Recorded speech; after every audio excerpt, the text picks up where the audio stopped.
আসসালামু আলাইকুম দর্শক, শুভেচ্ছা নিন। আপনাদের সবাইকে স্বাগত জানাচ্ছি আমি কনক সারোয়ার। আজকের অনুষ্ঠানে শিরোনাম দেখে বুঝতে পারছেন যে আমাদের খাগড়াছড়ি পার্বত্য অঞ্চল ঘিরে একটি নতুন সংঘাত শুরু হয়েছে এবং অতীতে বিভিন্ন সময় জাতীয় সংঘাত হয়েছে।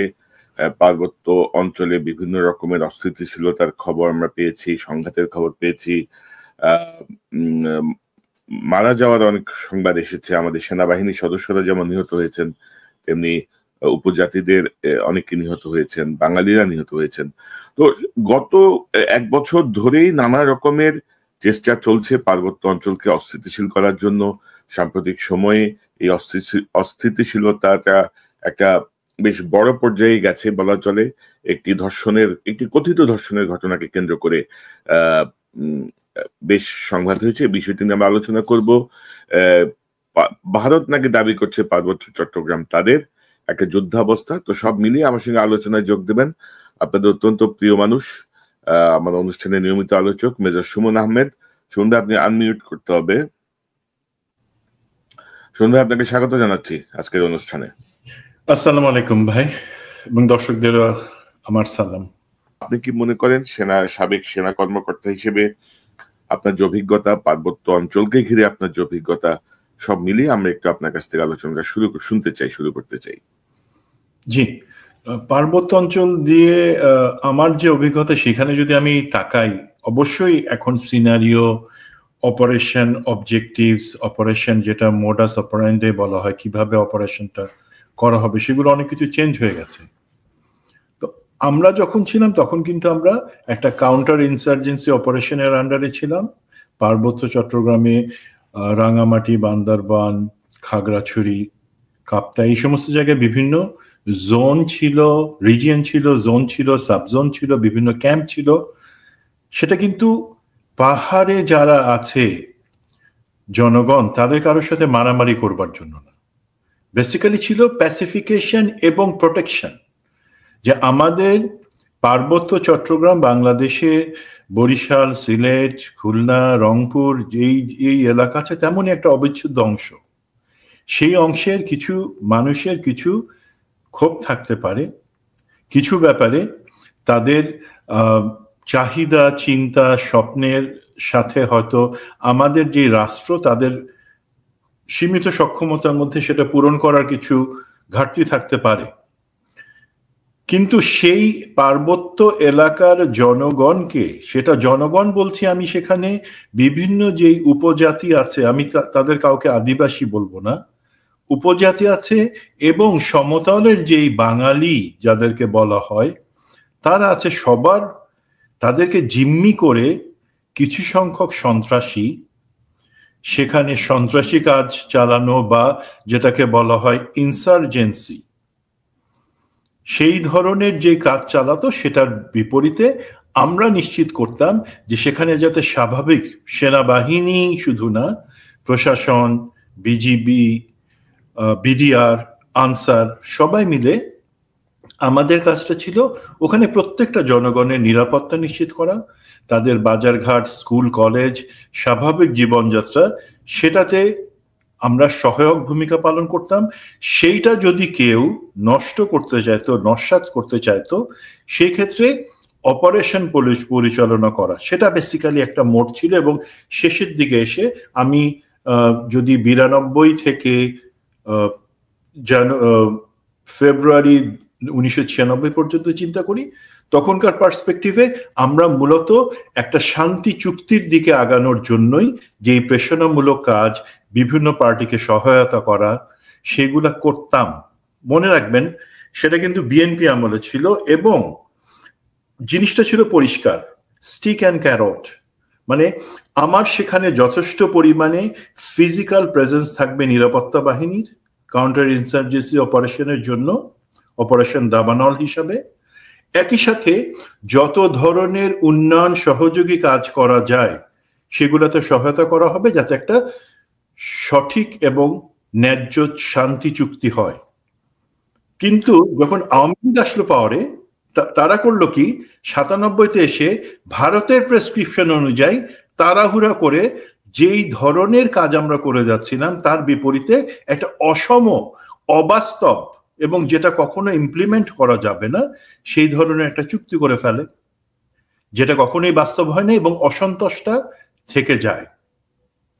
এখন যদি প্রশ্ন করা হয় জনগণের মধ্যে অসন্তোষ আছে কিনা, পাহাড়ি জনগণ, যেটাতে আমরা এখানে শুধু ওই আদিবাসী বা চাকমা বলে না, এখানে অনেকগুলা যেটাকে আজকাল বলা হয় ক্ষুদ্র নৃতাত্ত্বিক গোষ্ঠী বা সামথিং, বা কেউ আদিবাসী বলে একভাবে ব্লেন্ড করেন তাদেরকে, নো, দ্যাটস নট পসিবল। ওখানে বিভিন্ন যে উপজাতি আছে সবাই তাদের স্বতন্ত্র আইডেন্টিটি নিয়ে থাকতে চায়, এক আদিবাসীটাকে কেউ থাকতে চায় না। সুতরাং তারা অবশ্যই ক্ষুব্ধ হয়েছেন যেখানে শুধুমাত্র সন্তু লারমার জনসংহতি সমিতিকে টিকায় রাখবার জন্য হাসিনা কিছু এবং তার হয়ে কিছু অদ্ভুত একটা চুক্তি করা হয়, আর মূল জনগণ তারা সবসময় সেখানে, বাঙালি পাহাড়ি সবাই সেখানে শান্তি চায়, সবাই চায় যে সেখানে। এখন সুমন ভাই, বর্তমানে যে পরিস্থিতিটা তৈরি হলো, এই পরিস্থিতিটাকে আপনি কিভাবে দেখছেন? এই যে হঠাৎ করে বেশ কিছুদিন ধরেই কিন্তু নানাভাবে আলোচনা চলছে যে পাহাড়ে শক্তি বৃদ্ধি হচ্ছে, পাহাড়ে কিন্তু এই ঘটনাটার আগেও কিন্তু বেশ কয়েকটা ঘটনা ঘটেছে গত এক বছরে এই অন্তর্বর্তীকালীন সরকারের সময়। তো সেই জায়গাগুলো সরকারের পদক্ষেপ ঠিক ছিল কিনা? হাসিনা এবং ভারত মিলে এখন পার্বত্য চট্টগ্রামকে নাকি বিচ্ছিন্নই করে ফেলবে বাংলাদেশ থেকে।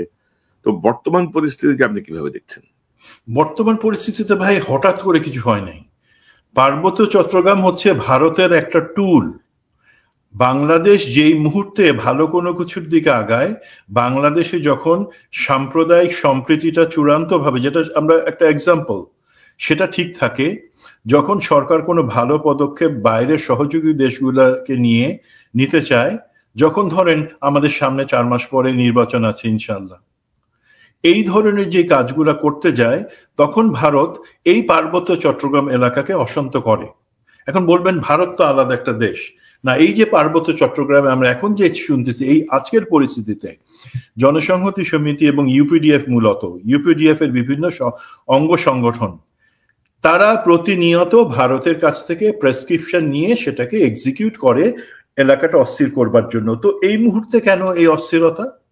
বিকজ ভারতের কাছে, আমার যেটা মনে হয়, ভারতের কাছে মনে হচ্ছে যে আমরা এই ধরেন জাতিসংঘতে বাংলাদেশ কিন্তু রোহিঙ্গা বিষয়ক একটা রেজলিউশনে গতকালকে যেটা এখানে হয়ে গেছে, সেখানে অনেক আলহামদুলিল্লাহ গেইন করেছে। তো সেইটার আগে আগে ভারতের ইচ্ছা ছিল বাংলাদেশে পার্বত্য এলাকায় খাগড়াছড়িতে মূলত একটা সাম্প্রদায়িক দাঙ্গা বাঁধাই দেয়া, যেটার প্রস্তুতি তারা বেশ কয়েকবার প্রতিনিয়ত কিছুদিন পরপরই তারা তাদের এই সন্ত্রাসী সংগঠনগুলোকে দিয়ে করে। এবং এই দাঙ্গা যদি বেঁধে যায়, তো আল্লাহ না করুক, অবশ্যই আমি সেখানে প্রশাসন, বিশেষত সেনাবাহিনীর বলিষ্ঠ ভূমিকা অন দ্য স্পট সেই মুহূর্তে যেটা তারা নিয়েছে সেটা প্রশংসা করব। বাট আপনার কোশ্চেনে আমি আসবো, আগে থেকে কেন গোয়েন্দা তথ্য দিয়ে সেটাকে সতর্ক করা হলো না, that will be my other part. But ভারতের উদ্দেশ্য ছিল এবং এখনো আছে যে কোনো মুহূর্তে সেখানে একটা সাম্প্রদায়িক বা জাতিগত একটা রায়ট বা সহিংসতা বাধায় দেয়। এবং এখানে কিন্তু সহিংসতা মানে গ্রামে গ্রামে সহিংসতা সমতল না, 1 জন নিহত 5 জন আহত তা না। এখানে একবার হলে গ্রাম পুরা এরা ঘেরাও করে জ্বালাই দেয়, পাহাড়ি যে সন্ত্রাসীরা আছে তারা গ্রাম জ্বালায় দেয়। তো এমন একটা জিনিস করা গেলে তখন বাধ্য হয়ে বাংলাদেশকে যেটা করতে হবে, তাদের সেনাবাহিনী সেখানে বিফ আপ করতে হবে, আরো সেনা ক্যাম্প স্থাপন করতে হবে। তখন ভারত সেই অজুহাতে বলবে, দেখো বাংলাদেশে মানবাধিকার লঙ্ঘিত হচ্ছে পাহাড়ি জনগণের।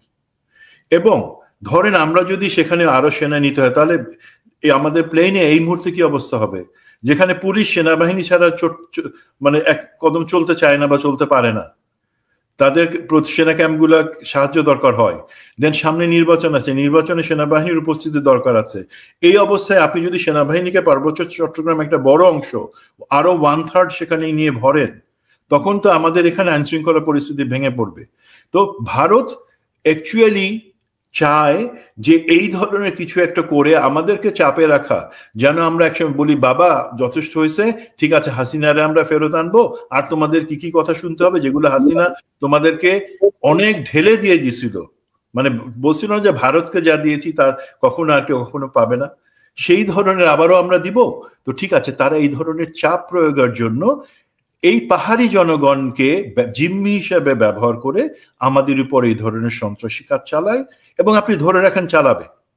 এখন আমি একটু এখানে ক্লিয়ার করি না, আপনার হেডিং এ যেটা আছে গোয়েন্দা ব্যর্থতা, ধরেন আজকে আমি প্রশ্নটা শুধুমাত্র আমাদের এনএসআই, ডিজিএফআই, এসবি তাদের জন্য না, এটা হচ্ছে আমাদের সরকারের প্রতি। সরকারের নিরাপত্তার দায়িত্বে যারা আছেন, আমাদের এই সার্বভৌমত্ব অখণ্ডতা, তারা কি কেউ জানেন না যে এই ধরনের প্রচেষ্টা নিয়মিত আজকে থেকে 50 বছর ধরে ভারত করে আসছে, আমাদের পার্বত্য এলাকাকে ডিস্টেবিলাইজ করে সেখানে ইনসার্জেন্সি চালায় দিয়ে তাদেরকে অস্ত্র সরবরাহ করে আমাদের আমার মনে হয় না যে আমাদের যারা আছেন সরকারের দায়িত্বে আছে এই নিরাপত্তার জিনিসটা দেখবার জন্য, তারা কেউ উপলব্ধি করতে পারেন যে এইখানে যেই আমাদের সেনাবাহিনী বা বিভিন্ন বিডিআর এর যারা নিয়োজিত আছেন, তারা কেউ শখ করে ওখানে নাই।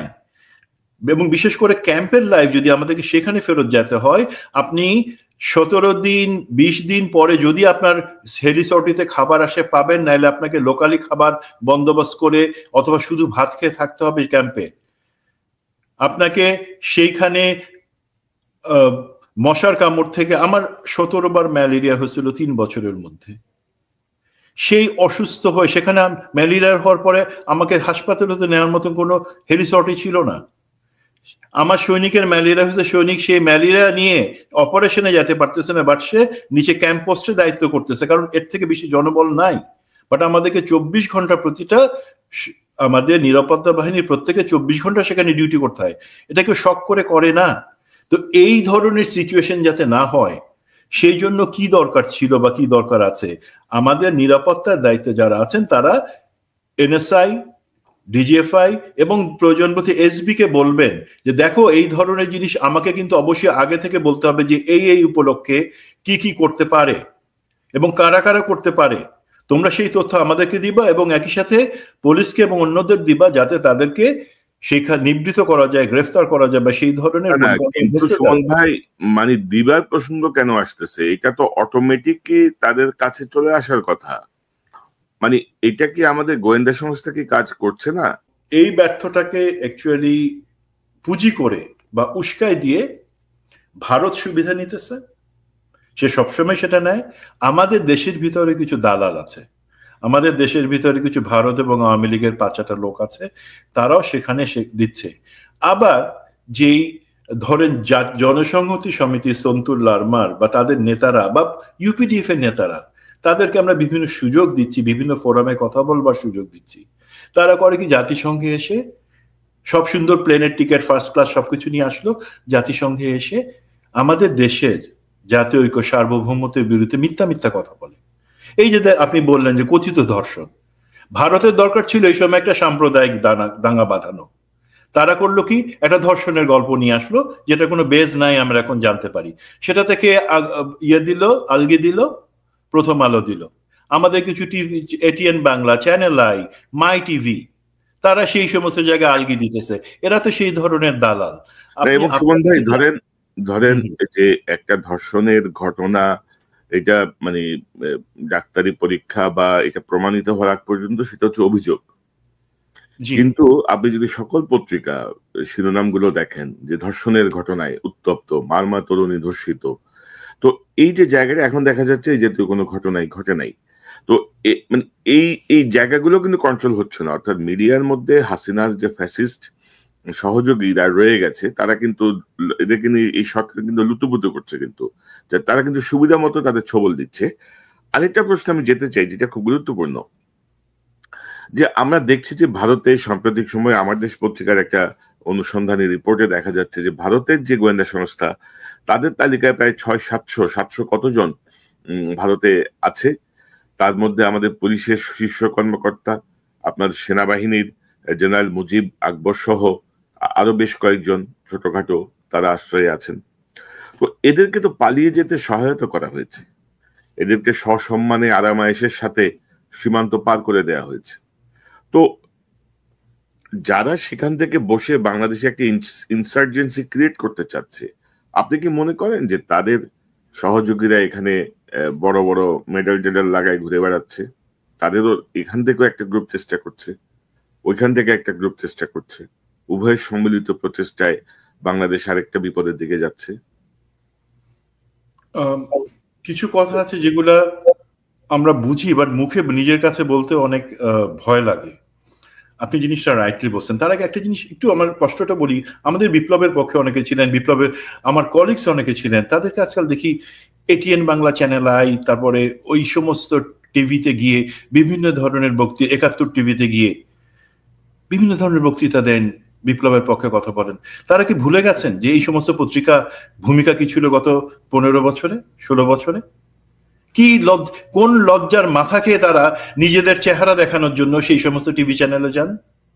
আপনাদের শ্রদ্ধা রেখেই বলছি, সেই টিভি চ্যানেলগুলো আপনাদেরকে ব্যবহার করছে। তো প্লিজ ডোন্ট ডু দ্যাট। এখন যেই জায়গাটাতে আপনি বললেন যে আমার দেশের যে খবরটা, সেটা কিন্তু খুবই সেন্সিটিভ একটা জিনিস, এবং সেখানে আমি মনে করি মাহমুদ ভাই হয়তো এটার ফলো আপ হিসেবে আরো কিছু আনবেন। কি আনতে পারেন আমি আপনাকে বলি।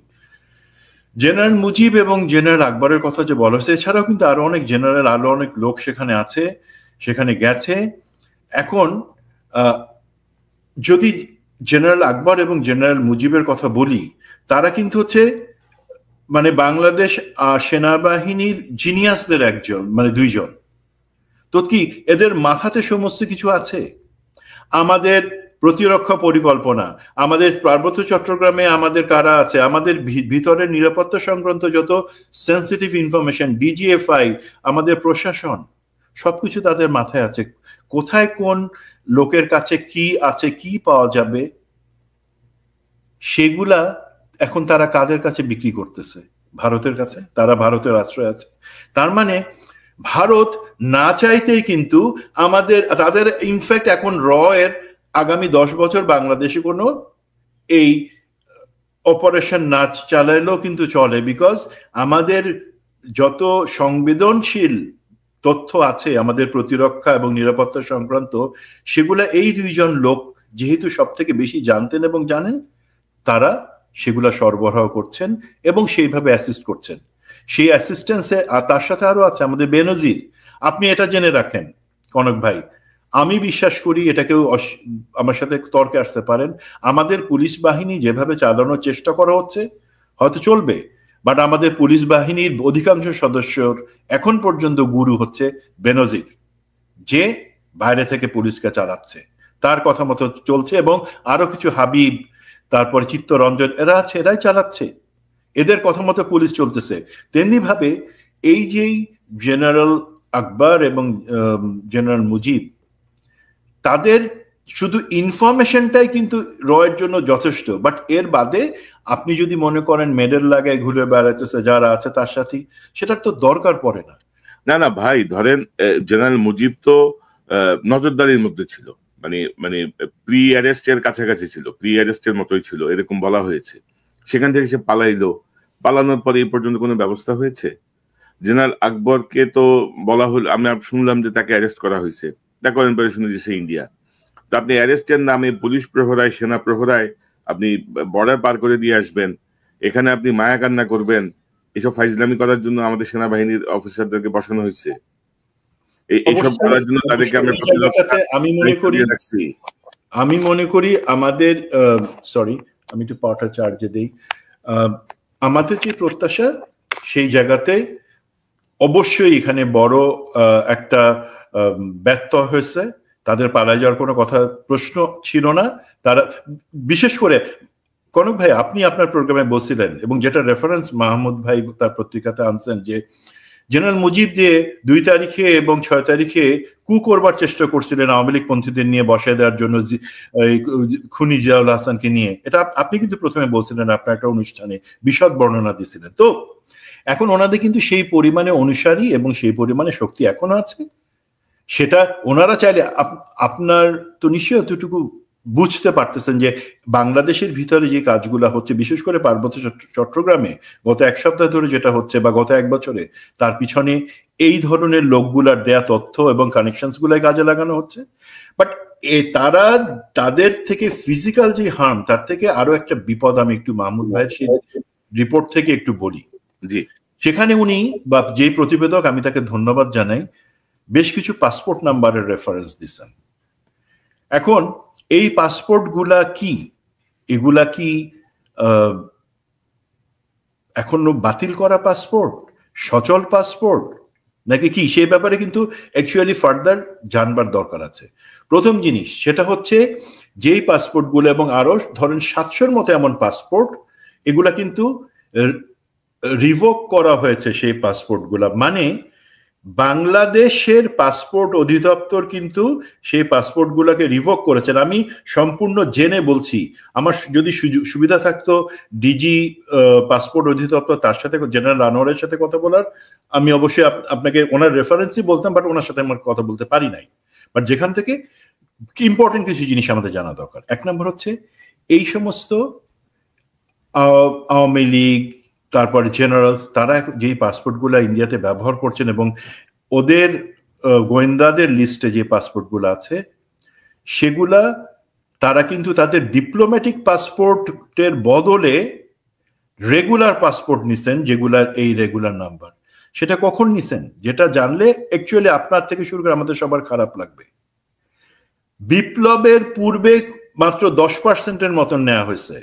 বিপ্লব পরবর্তী 5ই আগস্টের পরে বেশিরভাগ পাসপোর্ট সেগুলো ইস্যু করা হয়েছে কিভাবে? আমাদের স্বরাষ্ট্র মন্ত্রণালয়, এনএসআই এবং এসবির ক্লিয়ারেন্স সহ পাসপোর্ট অধিদপ্তরকে রিকোয়েস্ট করেছে যে এদেরকে পাসপোর্ট দেওয়ার জন্য। কারো খালার হাঁটুর অসুখ, কারো মামা চোখে দেখতে পারে না, চোখে দেখতে অসুবিধা হইতেছে, পিঠ চুলকাইতেছে, এই সমস্ত অজুহাত দেয় তাদের বিদেশে চিকিৎসার নাম করে আমাদের স্বরাষ্ট্র মন্ত্রণালয়, মাইন্ড ইট, জেনারেল জাহাঙ্গীর আপনার স্বরাষ্ট্র মন্ত্রণালয়ে এই চিঠিগুলা পাসপোর্ট অধিদপ্তরে রিকোয়েস্ট পাঠায় তাদের ডিপ্লোম্যাটিক পাসপোর্ট চেঞ্জ করে। যেহেতু ডিপ্লোম্যাটিক চেঞ্জ করে রেগুলার করতে হলে আপনার এনএসআই এবং এসবির ক্লিয়ারেন্স দরকার হবে, সেগুলা সহ রিকমেন্ডেশন পাঠানো হয়। এখন পাসপোর্ট অধিদপ্তর হচ্ছে ভাই একটা অফিস স্বরাষ্ট্র মন্ত্রণালয়ের আন্ডারে, যখন রিকোয়েস্ট আসছে তারা পাসপোর্ট দিয়ে দিছে, রেগুলার পাসপোর্ট বানিয়ে দিয়ে দিছে। সেই পাসপোর্ট নিয়ে এই সমস্ত খুনিরা, এই সমস্ত আমাদের দেশের অর্থ লুণ্ঠনকারীরা, তারা কিন্তু ভারতে বসে আছে। দেন তারপরে যে কোনো ভাবে হোক, উই হ্যাড সাম অ্যাক্সেস, বা আমাদের মতন আরো অনেকে এই জিনিসটা ওই পর্যায়ে জানানোর পরে কি হয়, সম্ভবত আমাদের স্বরাষ্ট্র এবং পররাষ্ট্র মন্ত্রণালয়ে আরেকজন আমাদের দিগ্বিজয় মানুষ মিস্টার তৌহিদ, তাদেরকে রিকোয়েস্ট করা হয় যে আপনারা অবিলম্বে এই পাসপোর্টগুলা বাতিলের জন্য আমাদেরকে একটা লিস্ট দেন, কতজন কাদের কাদেরটা বাতিল করতে হবে। এক হচ্ছে যাদের বিরুদ্ধে আইনি প্রক্রিয়া চলছে, যারা পালায় গেছে বা এই ধরনের জিনিসপত্র। এখন পর্যন্ত কোনো কম্প্রিহেনসিভ লিস্ট দেওয়া হয় না পাসপোর্ট অধিদপ্তরকে। আমি যতদূর জানি, ভিতরের খবর, এটা পাসপোর্টের কেউ কনফার্ম করবে, তারা নিজ উদ্যোগে প্রায় 700-র মতন এই ধরনের লোকের এই যে পাসপোর্ট যেগুলো আছে সেগুলো তারা বাতিল করছে। ওকে, ওয়েল অ্যান্ড গুড, বাতিল করা হয়েছে, বাট সমস্যা কিন্তু রয়ে গেছে আর একটা, কনক ভাই। সেটা হচ্ছে কি, এই যে পাসপোর্টগুলোকে রিভোক করা হয়েছে সেগুলা কিন্তু আপনি বাংলাদেশের যে কোনো বন্দর বা ইমিগ্রেশন থেকে যাওয়া বা ঢুকার ক্ষেত্রে সেটা শো করবে যে এটা একটা বাতিল পাসপোর্ট। বাট এই একই, এগুলো হচ্ছে মেশিন রিডেবল পাসপোর্ট বা এমআরপি। সেই এগুলা ইলেকট্রনিক পাসপোর্ট না। এই এমআরপি দিয়ে আপনি কিন্তু ভারতে বসে আছে যে জানোয়াররা, তারা কিন্তু আমেরিকা, তাদের ভিসা লাগে আমেরিকা, ইউকে, অস্ট্রেলিয়া, পৃথিবীর বাংলাদেশ ছাড়া বাকি সমস্ত জায়গায় তারা ঘুরতে পারবে।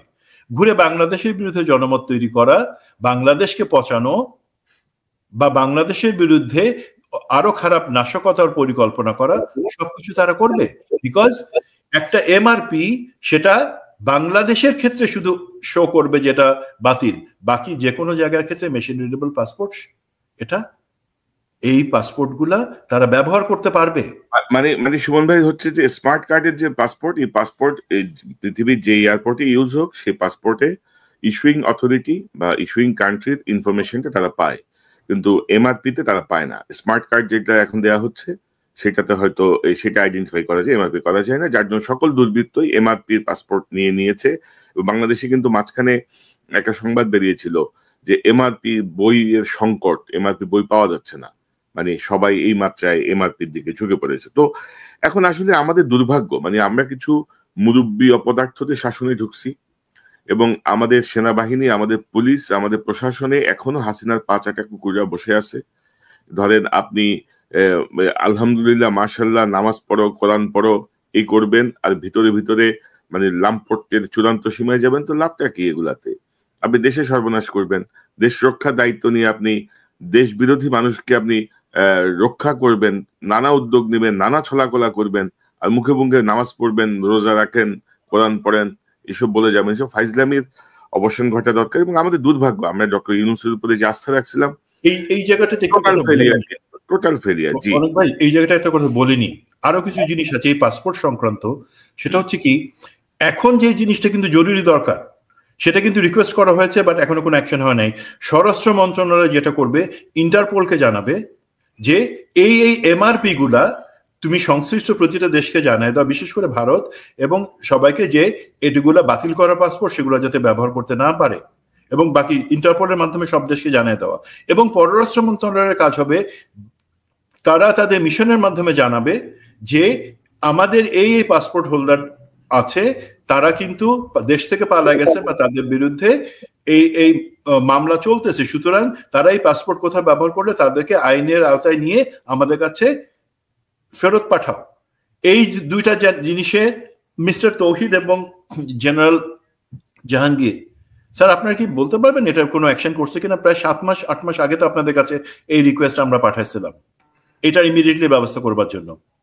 আপনারা তো উত্তরও দেন নাই কোনো। আপনারা এই নিউ ইয়র্কে আসছেন মিস্টার তৌহিদ, আপনার যে লর্ড বহর নিয়ে আসছেন 70 জনের আপনার সাথে, আপনার পররাষ্ট্র মন্ত্রণালয়ের, মানে আপনার জনবল নাই, তাই তো, এই ছোট্ট কাজগুলো করবার জন্য, যে এটা আমাদের ফরেন মিশন গুলোকে জানিয়ে দিই, এই পাসপোর্ট গুলোকে, বা কার কার পাসপোর্টের একটা তালিকা পাসপোর্ট অধিদপ্তরকে দিয়ে দিই। আরে ভাই, ওইটা আপনি কি বলবেন?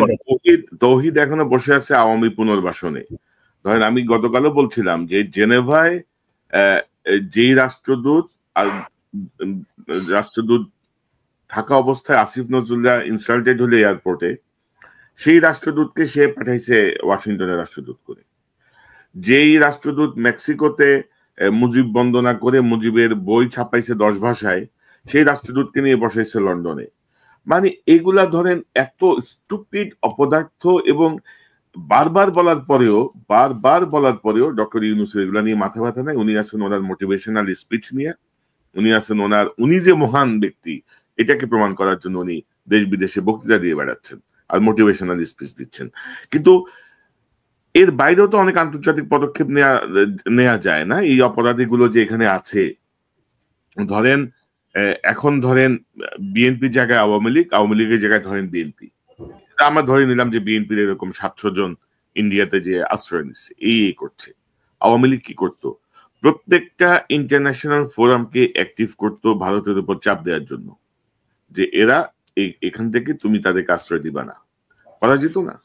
সে যদি কোনো পদক্ষেপ আছে, সব মুখে মুখে শুধু আপনার মানে কি বলবো, মিষ্টি মিষ্টি কথা দিয়ে চেষ্টা চলছে। তো আর কি করা যেতে পারে?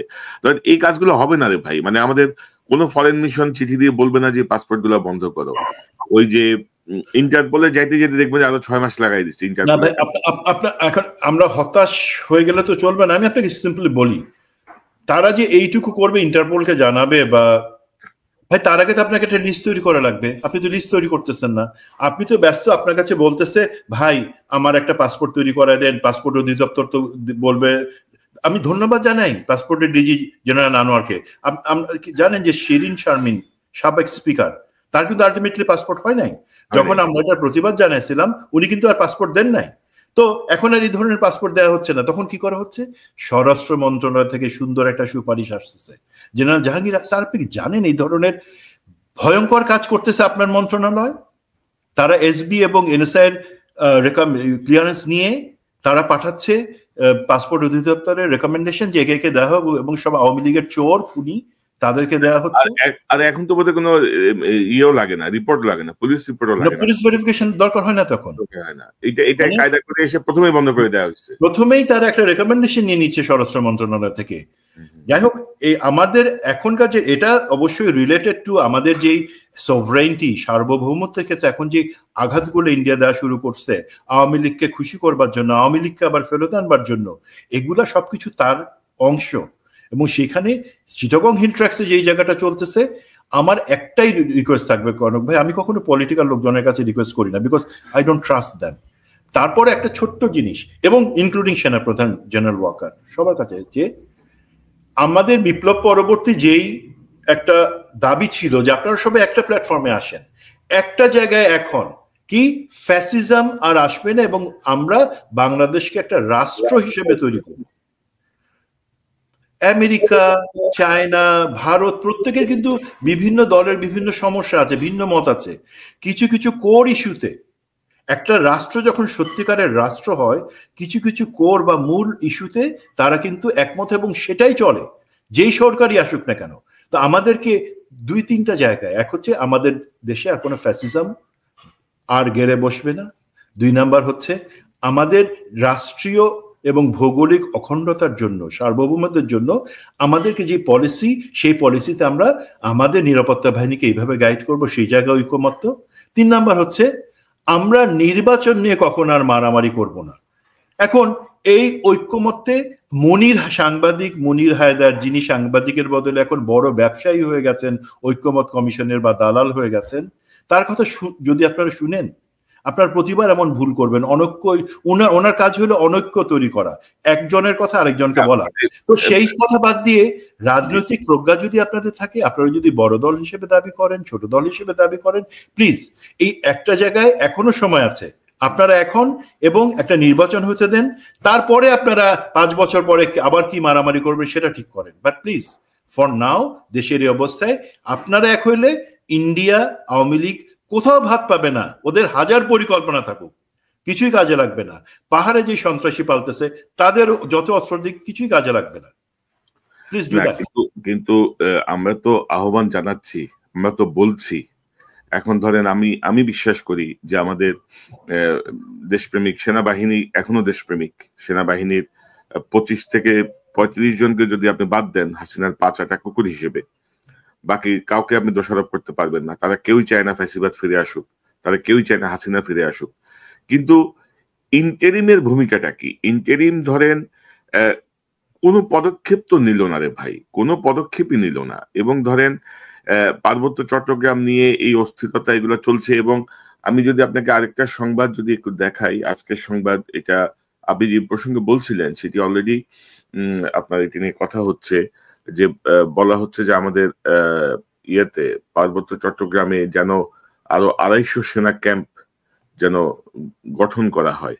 তো 250 সেনা ক্যাম্প আপনি গঠন করতে গেলে কি মনে করেন এই জায়গাটা, যে সেনা ক্যাম্প বাড়ালে কি সমস্যার সমাধান হবে?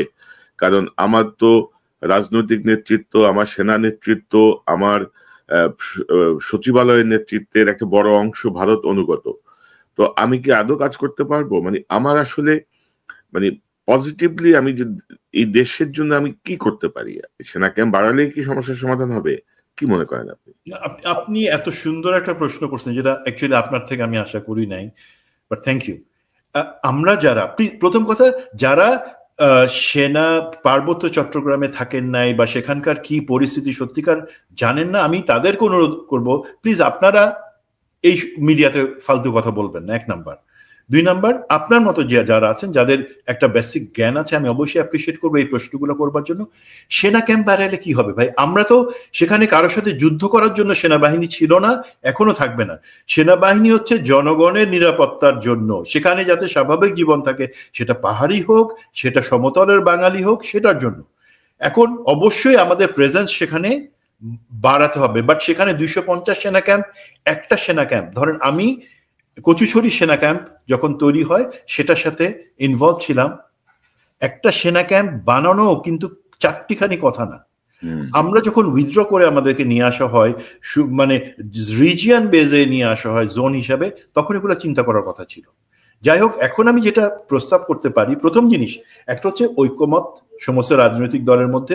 2 নাম্বার হচ্ছে আমার এই আদিবাসী জিনিসটা বাদ দিয়ে প্রতিটা এটা হচ্ছে ইন্ডিয়ার প্রেসক্রিপশন, মানে সমস্ত উপজাতি নৃতাত্ত্বিক ক্ষুদ্র গোষ্ঠীকে একই জায়গায় গরু ছাগলের মতো নিয়ে আসে না, আপনাদের স্বাতন্ত্র্য আছে, সেটাকে তাদের সাথে আলাদা আলাদা ডায়ালগ করা স্থানীয় পর্যায়ে। 3 নাম্বার হচ্ছে আমাদের সেনা ট্রেনিং যেটা আমরা এই পার্বত্য এলাকায় ট্রেনিং বা অন্যান্য জিনিসগুলো এখন ওইভাবে হয় না সেইটা, এবং জোন বা সাব জোন হিসাবে তাতে হয়তো বড়জোর 50টা সেনা ক্যাম্প হবে। কোথায় হবে? যেখানে আমরা নিরাপত্তা ধরেন এই যেই তারা সন্ত্রাসী কাজ চালালো, সেখানে কি করছে, যখন সেনাবাহিনী খাগড়াছড়িতে রাস্তার উপরে বিভিন্ন ধরনের নাশকতার কাজ ঠেকাই দিতেছে, তখন তারা চলে গেছে গহীন গ্রামে, সেই জঙ্গলে, সেখানে যেই বাঙালি পাড়া আছে, সেখানে যেই বাজার আছে, সেগুলোকে তারা আগুন জ্বালায় দিছে। সেই কাজই তারা করবে। তো আমাদের যেটা আগে ছিল, যেটা কমিউনিটি ভিত্তিক, সেখানে সেনা ক্যাম্প হবে, কমিউনিটির সবাইকে নিয়েই সাবজোন, আর মাত্র 50টা, 250 না, মাত্র 50টা সাবজোনাল ক্যাম্প করে সেইখান থেকে আমরা এলাকার লোকজনকে, সে বাঙালি পাহাড়ি সবাইকে প্রোটেকশন দিব। ভাই, পাহাড়ি লোকজন চায় সেখানে শান্তি আসে, তারা বাংলাদেশের সাথে থাকতে চায়। ওই ইন্ডিয়ার টাকা খাওয়া কিছু সন্ত্রাসী আর দালাল ছাড়া, কারণ তারা তো আমরা উন্নয়নের জন্য স্কুল বানাইছি ভাই, দিন রাত খেটে, সেখানে বাচ্চা কাচ্চাদের সেখানে কিয়াংঘর বানাই দিছি, সেখানে বাজার বানাই দিছি, নিজেরা খেটে খেটে বানাই দিছি, সেখানে লোকজন ভালোবাসছে। এখন সেই জায়গাতে আমাদের ফেরত যেতে হবে, সেইটুকু কাজ আমাদেরকে করতে হবে। আর বড় জিনিস, সেনাবাহিনী, সেনা নেতৃত্ব, গোয়েন্দা নেতৃত্ব, সমস্ত কিছু একটা সিস্টেমের মধ্যে আবার ফেরত নিয়ে আসতে হবে। এবং আরেকটা প্রসঙ্গ জানতে চাই যে ধরেন পার্বত্য অঞ্চলের আমাদের উপজাতি যারা আছেন, ক্ষুদ্র নৃগোষ্ঠীও বলা হচ্ছে, তাদের কি বলবো, তাদের চিকিৎসা, শিক্ষা, স্বাস্থ্য অনেক কিছু মিলিয়ে আমাদের সেনাবাহিনীর যারা কর্মরত তারা কিন্তু অক্লান্ত পরিশ্রম করেছেন। এবং আপনি বলছিলেন যে আপনি 3 মাসে 17 বার ম্যালেরিয়া আক্রান্ত হয়েছেন। তো এই এত কিছুর পরেও কিন্তু সেনাবাহিনীকে কিন্তু পার্বত্য অঞ্চল ঘিরে অপপ্রচারের জন্য এদেশীয় বহু এনজিও কিন্তু ব্যাপক মাত্রায় অ্যাক্টিভ। তারা কিন্তু পারলেই সেনাবাহিনীকে ডাউন প্লে করার চেষ্টা করে। এবং আপনি তো বলছেন উপদেষ্টাদের কথা, এই উপদেষ্টাদের মধ্যে অনেকেই আছে যারা এই আদিবাসী বাণিজ্য করে খায়, মানে আদিবাসী বাণিজ্য করে খায়, এরকম অনেক উপদেষ্টা কিন্তু এই পরিষদেই আছে। তাদের কাছ থেকে আপনি কি আশা করেন? আমাদের সংবিধান আদিবাসী শিকার বলে না, এটা বলার কোনো কারণও নাই, এটা হচ্ছে উপজাতি নাকি ক্ষুদ্র নৃগোষ্ঠী, কিন্তু উপদেষ্টারাই তো আদিবাসী বাণিজ্য করে খায়। সেনাবাহিনীর বিরুদ্ধে এই যে দেখেন এখন বা বাম বাহিরা নেমে গেছে, কিন্তু বাম আনু মোহাম্মদ গংশ এক গ্রুপ নেমে গেছে। কিন্তু ভাই এই আনু মোহাম্মদ আপনার কাছে কি ভাই ওই শামসুল আরমান নাতনির সেই ভিডিও ক্লিপটা আছে, সে যে গালিগালাজ মিথ্যা কথা বলতেছে ইউএনএ এসে? আমি সুমন ভাই আজকে এই প্রসঙ্গটা আনবো না, আমার কাছে শামসুল আরমান নাতনির বক্তব্য আছে, এবং তার বক্তব্যের পরে আমাদের যে পার্বত্য বিষয়ক সচিব যে বক্তব্য দিয়েছেন সেটাও আমার কাছে আছে। সেটা তারা কিন্তু একই সম্মেলনে আসছেন, একই সম্মেলনে আসছে, কিন্তু এবং কিভাবে সম্ভব ছিল সচিবের প্রেজেন্সে সে এমন ডাহা মিথ্যা কথা বলে?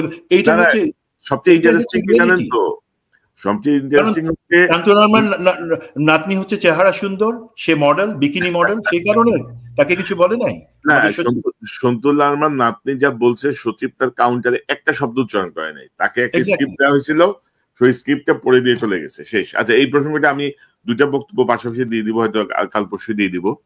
তো আমি যেটা বলছিলাম, তো এই ধরনের বাম ঘরানার লোকজন নেমে পড়ছে, এই সেনাবাহিনী নিয়ে এত অপপ্রচার হয়, তাদের কৃতিত্ব জায়গাটা স্বীকার করা হচ্ছে না পার্বত্য অঞ্চলকে ঘিরে।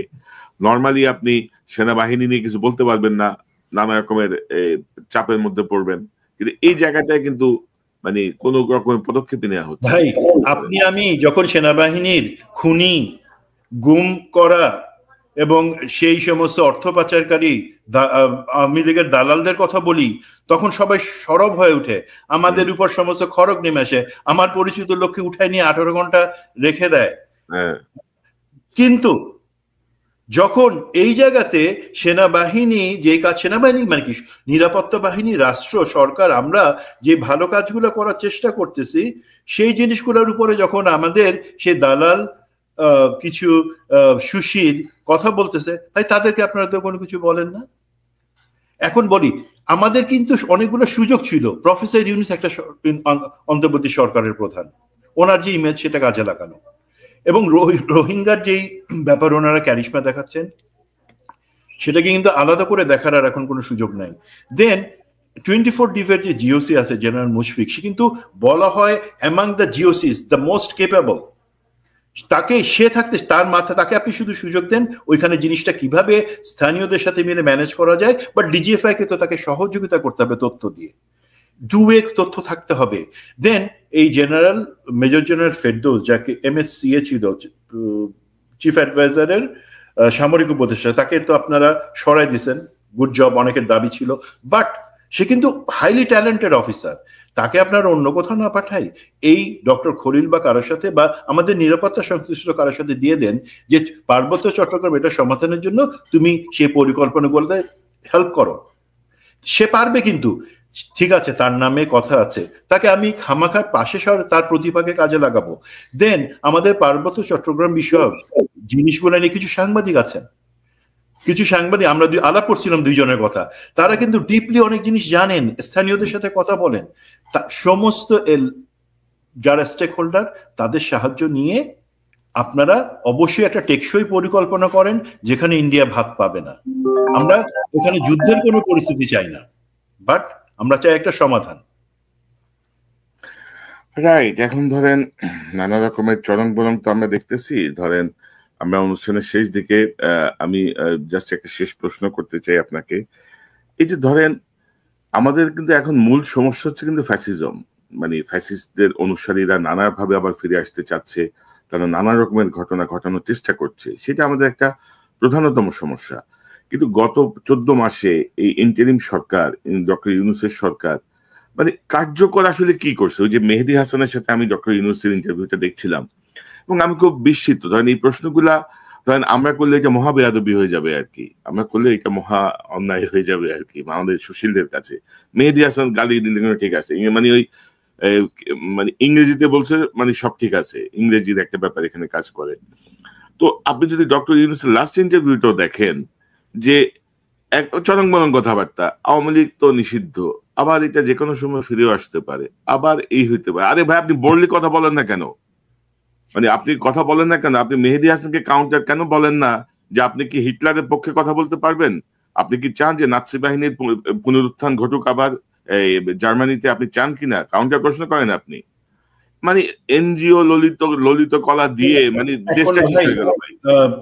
আপনি হয়তো প্রশ্নটা আমি বুঝতে পারতেছি আপনি কি করবেন এই অবস্থায়। ভাই আমরা ধরেন সরকার কোনো পলিটিক্যাল সরকার না, তার সমর্থন দরকার বলে আমরা কিন্তু দিছি। আমরা কিন্তু কোনো ভাই মনে আছে গত বছর এই সময় আমরা আলাপ করছিলাম যে বিএনপি আওয়ামী লীগ প্রত্যেকের একটা না একটা কিন্তু শক্তি থাকে মাঠ চালানোর জন্য, পলিটিক্যাল ফোর্স। এটা এদের নাই, এদের সেটা কারা দিবে? ছাত্ররা মাঠ থেকে সরে গিয়ে পলিটিক্সে ঢুকে যাচ্ছে। আমাদেরকে দিতে হবে সেই সরকারকে সেই শক্তি, সাহস, সমর্থন। আমরা কিন্তু করে যাচ্ছিলাম। এখন এই জায়গায় কিন্তু সরকার, প্রফেসর ইউনূস কিন্তু অনেকগুলো বড় বড় বোঝা, 3 মণ 4 মণের বোঝা ওনার কাঁধে নিয়ে চলতেছেন। এই মিস্টার তৌফিক পররাষ্ট্র, স্বরাষ্ট্র, স্যারের ওজন আলহামদুলিল্লাহ এখনো পাতলা আছে, অত বেশি ওজন না। এমনি অনেক কিছু বোঝা উনি ধরেন। তো আরেক মাল আছে না যে আসিফ নজরুল নাকি না, ভাই ওনার কথা উনি তো ভাই বললে পরে আমি কিন্তু অনেক জায়গায় আমাকে ন্যায্য জায়গায় উনি ঠেকাই দিছে। মানে আমি তো ভয় আছি যে কবে উনি আমাকে এখান থেকে ডেকে নিয়ে গিয়ে পিটান, ছালায় ভরে পিটান। হ্যাঁ, মানে উনি ভাই উনি আমার পারফেক্ট খালাম্মা হইতে পারতেন। একজন কান কথা শুনে কারো বিরুদ্ধে বা কারো হিংসায় জ্বলে পুড়ে মরার যদি কোনো মহিলা পারফেক্ট খালাম্মার এক্সাম্পল থাকে, আসিফ খালাম্মা উনি আছেন। ওনাকে আমার সালাম থাকলো। স্যার আসিফ স্যার, আপনি প্লিজ আমার বিরুদ্ধে আর কিছু করেন না, করলে কিছু জানান। আমি তো জানাইতেছি না ভাই, পারলে কর বেটা, পারলে কর। আপনি করলে সবাইকে জানাই করেন যে এগুলো করতেছেন, আমিও সামনাসামনি এসে বলতে পারি এগুলো করতেছেন। যাই হোক, এখন রোহিত সাহেব তো ব্যস্ত আছেন পাকিস্তানের কে ক্ষমা চাবেন। সেই কারণে পাকিস্তানকে ক্ষমা চাইতে, কতবার ক্ষমা চাইতে হবে আপনার কাছে? কেন ক্ষমা চাইতে হবে? কি ক্ষমা চাইতে হবে ভাই? আপনার জরুরি কাজগুলা সবকিছু ভুলে গিয়ে আপনি সেই 2 কাজে কেন হাসিনা ভারতের মন্ত্রীদের সাথে কথা বলা আর পাকিস্তানকে বলা যে তোমরা ক্ষমা চাও? ভাই আপনি তো ট্র্যাক ভুলে গেছেন। তো প্রফেসর ইউনূস এদেরকে নিয়ে চলতেছেন, আমাদেরকে স্বীকার করতে হবে। তারপর আমরা সবসময় চাই ওনাকে, ওনার সরকারকে ওনাদের ভালো কাজগুলোতে সমর্থন দিতে। আমরা যদি কোনো কিছু জোর দিয়ে বলি যেটা আপনাদের কাছে মনে হয় আমরা গালিগালাজ করতেছি, প্লিজ বুঝবার চেষ্টা করেন যে আমরা এতবার বলে আমাদের গলা ভেঙে গেছে, আমাদের ধৈর্যচ্যুতি হচ্ছে। একটা আর ভাই একটু চিন্তা করে দেখেন যে আমাদের কথাটা কি সত্যি গরু গাধার কথা, নাকি কোনো যুক্তি আছে? আজকে যে জিনিসগুলো হচ্ছে, পাহাড়ে যেটা হচ্ছে, আমরা কি ধরেন 9 মাস 10 মাস আগেই একই কথাগুলো রিপিট করে বলি না যে গোয়েন্দা সংস্থাগুলোকে আপনারা কাজে লাগান? পাহাড়ে কর্নেল হাসিনুর এসে নিজে থেকে আপনার সাথে বলে গেছেন না যে পাহাড়েতে তার কি ধরনের কাজ চালাবে? কর্নেল মোস্তাফিজ বলছে না পাহাড়ে কি কি ধরনের কাজ চালানো হতে পারে? আমরা এত দূরে বসে যদি সেটা বুঝতে পারি, আপনারা বাংলাদেশে বসে বুঝেন না কেন? বা সেই ধরনের টুলস গুলোকে কাজে লাগাচ্ছেন না কেন? আমার কথা শুনে প্লিজ বিরক্ত হবেন না, বাট এটা জনগণের কাছে প্রশ্ন রাখছি। আমি নিউ ইয়র্কে বসে যদি এই জিনিসগুলা জানতে বা চিন্তা করতে পারি, তাহলে তো দায়িত্ব। সুমন ভাই, কে বিরক্ত হইলো কে না হইলো কিচ্ছু যায় আসে না। আপনি যেটা বলছিলেন যে ডক্টর ইউনূসের কাঁধে আপনার হচ্ছে ওই তৌহিদ, আসিফ নজরুল, জেনারেল জাহাঙ্গীর, নূরজাহান বেগম, ওয়াহিদুদ্দিন মাহমুদ টাইপ আর কি বেশ কিছু বস্তা যায় উঠছে। উনি এমনিতেই বয়সের ভারে, উনি এমনিতেই আরো নুজ্জ হয়ে যাচ্ছেন, কাজই করতে পারতেছেন না। এবং কি কারণের জন্য? ওনার বিশেষ পেয়ার, উনি কোনো পদক্ষেপও নেন না আর কি। আর আরেকটা কথা যে আমি যেটা বলতে চাই যে ডক্টর ইউনূসের এসব চরং বরং কথা বাদ দিয়ে, যে আমাদের ওয়াকার সাহেব একটা কথা বলছিল না, ওই কথাটার মতো করে বলতে হবে। No Awami League, no Hasina, no কি বলে, no no if, no but, full stop, এটা বলে দিতে হবে। মানে ওয়াকারের অন্তত একটা কথা ফলো করেন আপনি, no if, no but, full stop, no Hasina, no Awami League, no fascism again in Bangladesh, that's it. এভাবে কথা বলেন, বোল্ডলি কথা বলেন। আপনি তনমনে করবেন, আপনার বাকিগুলো আরো তনমনে করবে। সো এই হচ্ছে অবস্থা। আর ভাই, চোখ রাঙায় ধমক দিয়ে কি আমাদেরকে লাভ আছে? আল্লাহর রহমতে আমরা, আপনি তো বহু কিছু ফেস করছেন জীবনে। আমি ধরেন জেনারেল আজিজ রে, জেনারেল শফিউরে, শেখ হাসিনার মতো একটা ফ্যাসিস্ট কে আমি তো ফেস করছি ভাই। আমার উপর দিকে কম গেছে বলেন? যাই নাই তো। সো আমাদেরকে ওইসব মানে ওই যে কি যেন আছে না যে আমি বৃষ্টির কাছ থেকে কাঁদতে শিখেছি, আমার কান্নার ভয় দেখে কোনো লাভ নেই। কবিতার গেল না। এইসব বহু জটিল মালস হ্যান্ডেল করে আমরা অভ্যস্ত আল্লাহর রহমতে। এগুলো নিয়ে ভয় দেখায় লাভ নাই। But bold decision, no Awami League, no Hasina, no fascism again. আর ভারতের ব্যাপারে আরো কঠোর সিদ্ধান্ত নিতে হবে। ডক্টর ইউনূস আমার মনে হচ্ছে যেন কিছু কিছু পলিটিক্যাল চাল দিচ্ছেন। যেমন তিনি প্রথম দিন বাংলাদেশে এসে সেভেন সিস্টারকে নিয়ে একটা মন্তব্য করে মানুষের কাছে ইয়ে হয়ে গেল, আরে বাবা এইভাবে বলতে পারলো। তো কিন্তু বাস্তবতা কিন্তু আমরা অনেক কিছু দেখছি না। হাসিনা ভারতে বসে যা যা করছে সেটা নিয়ে কোনো কার্যকর পদক্ষেপ দেখছি না। এই যে হাসিনা ইউনূসরা যখন আমেরিকায়, তখন যে হাসিনা বলল যে কেউ যেন অক্ষত ফিরে আসতে না পারে, এই প্রসঙ্গটা তিনি আন্তর্জাতিক ফোরামে উত্থাপন করতে পারতেন। এই বিষয়টা নিয়ে আন্তর্জাতিকভাবে সরকারের পক্ষ থেকে বলা যেতে পারত যে ভারতের মাটি ব্যবহার করে আমাদের প্রধান উপদেষ্টাকে মেরে ফেলার জন্য যে হুমকি দেওয়া হয়েছে, তোমরা তার বিরুদ্ধে কি ব্যবস্থা নিচ্ছ। সো অনেক কিছুই করা যেত, তারা কিছুই করছেন না। আদৌ যদি করেন ভালো, না করলে মানে আমরা কোনো ওই যে এখানে যারা আছেন অন্তর্বর্তীকালীন সরকারে কেউই অহিপ্রাপ্ত না। তাদেরকে আমাদের এত মানারও কিছু নেই। বাংলাদেশের মানুষ তার ভবিষ্যৎ জানে, বাংলাদেশের মানুষ লড়াই করে কি করার করবে। আপনারা না পারলে বিদায় হন। এইভাবে ধ্বংস করার কোনো মানে নেই। সুমন ভাই, আপনার সর্বশেষ মন্তব্য, আমার অনুষ্ঠান শেষ করবো। সর্বশেষ আর কোনো মন্তব্য নাই, একটাই, আমাদের যতক্ষণ আমরা ঐক্যবদ্ধ রাজনৈতিক ভেদাভেদ গুলা ভুলে, আজকে বিএনপি কেন জামাতের পিছনে লাগছে, বা জামাতকে কেন বিএনপি কে ডিফেন্ড করতে হচ্ছে বলেন ভাই? এনসিপি এরা, ভাই আমরা সবাই তো ফ্যাসিস্টের এগেইনস্টে লড়াই করছি। আপনারা 4টা মাস ধৈর্য ধরে একসাথে থাকেন, আপনাদের কারো কোনো সার্ভে করার দরকার নাই ভাই। আরেক আপনার প্রোগ্রামের সময় পেলে বলবো, বিএনপি এত বড় দল নিজে থেকে কিন্তু কিছু কিছু কাজ করে সে তার অবস্থানকে আরো ছোট নিয়ে আসতেছে, কিছু ভুল লোককে তার আশ্রয় নিতেছে এবং এই বিভিন্ন সার্ভে করাইতেছে। ভাই আমরা যদি নেতা হই, রাজনৈতিক দল, সার্ভে করার দরকার নেই জনপ্রিয়তা আছে এখন কি আসবে, এখন কি করবে কিনা। প্লিজ নেতা হিসেবে অ্যাক্ট করেন আপনারা। এখন পর্যন্ত বাকি সব পলিটিক্যাল পার্টি চায়, জামাত চায়, এনসিপি চায়, আপনাদের সাথে নেই। আপনারা সরকার গঠন করলে তাদের আপত্তি নাই, আমি ক্লিয়ারলি বললাম। তারাও চায়, বাট তারা মারামারি চায় না। কেন আপনারা মাঝখান থেকে এমন ঘৃণা ছড়াচ্ছেন? ওইটাই, মানে জুলাই বিপ্লব তো ধরেন এই সরকার শেষ করে দিছে, আর রাজনৈতিক দলগুলোর যে অনৈক্য সেটাও জুলাই বিপ্লবকে আরো ধ্বংসের দিকে নিয়ে গেছে আর কি। মানে আমি জানি না, প্রত্যেকেই আমার অনেক সময় অনেক দলকে আমার সন্দেহ হয় যে এরাও ভারতের ট্যাবলেট খেয়ে বসে আছে, ভারতের শেল্টার তারাও চাচ্ছে, যেটা একেবারে অপ্রয়োজনীয়, কোনো এটা না হইলে বাংলাদেশ চলবে না, আমাদের রাজনীতি চলবে না, আমি ক্ষমতায় যেতে পারবো না, এইরকম একটা ভুল ভাবনা নিয়ে আমাদের রাজনৈতিক দলগুলো এগোচ্ছে। মেজর সুমন আহমেদ, আপনাকে অসংখ্য ধন্যবাদ আপনার মূল্যবান সময়ের জন্য। নিশ্চয়ই আমরা নিকট ভবিষ্যতে আবারও বিস্তারিত কথা বলবো। ধন্যবাদ ভাই, আল্লাহ হাফেজ, আসসালামু আলাইকুম। ওয়ালাইকুম আসসালাম। দর্শক, এতক্ষণ যারা এই অনুষ্ঠান শুনে নিশ্চয়ই আপনি আলোচনা মর্মার্থ উপলব্ধি করতে সক্ষম হবেন। সংক্ষিপ্তভাবে আমরা আলোচনা করলাম পার্বত্য চট্টগ্রাম কেন্দ্রিক যে যুদ্ধাবস্থা বিরাজ করছে সেটিকে নিয়ে। পাশাপাশি আরো কিছু তথ্য আছে। এই যে আজকে যুগান্তর যদি আপনারা দেখেন, অক্টোবরে নাশকতার আশঙ্কার নানা তথ্য তারা তুলে ধরেছেন, ইঙ্গিত দিয়েছেন, এবং আমাদেরও যে তথ্য আছে সেই তথ্য বলছে যে একটা নির্বাচনকে ভণ্ডুল করার জন্য একটা অস্থিতিশীল পরিবেশ তৈরির চেষ্টা শুরু হবে এ মাস থেকেই। আজকে 1 অক্টোবর। প্রত্যেকটা জায়গায় সতর্ক অবস্থান চাই, জনগণের সতর্ক দৃষ্টি চাই। অপদার্থ ব্যক্তিদের সমন্বয়ে গঠিত, অধিকাংশ অপদার্থ ব্যক্তিদের সমন্বয়ে গঠিত এই উপদেষ্টা পরিষদ অল্প সময়ের জন্য হলেও আমি মনে করি পরিবর্তন করি, কিছু যোগ্য লোককে বসানো হোক। যোগ্য লোক কাজ বুঝে নিতে হয়তো একদিন বা এক সপ্তাহ সময় লাগবে, অযোগ্যগুলা 14 মাসেও কিছু শিখতে পারে নাই। আমাদের দেশের জন্য এটা প্রয়োজন।